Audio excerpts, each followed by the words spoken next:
This is the Lone Crater YouTube. We hope this video helps. In this video, I will explain how to cook king crab. First, let's talk about preparation. If your king crab legs are frozen, you'll want to thaw them properly. The best way is to place them in the refrigerator for a full 24 hours. If you're short on time, you can also thaw them under cold, running water for about 30 minutes. Making sure they are completely thawed ensures even cooking and the best flavor.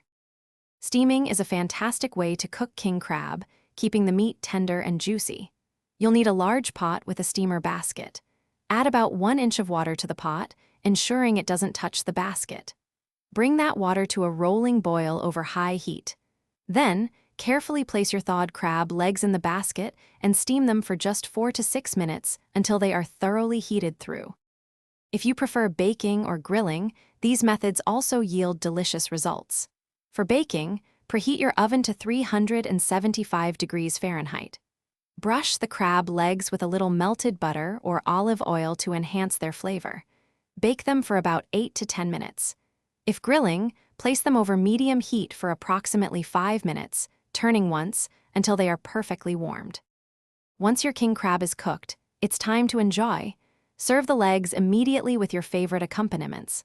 Classic choices include melted butter, fresh lemon wedges, or a zesty dipping sauce.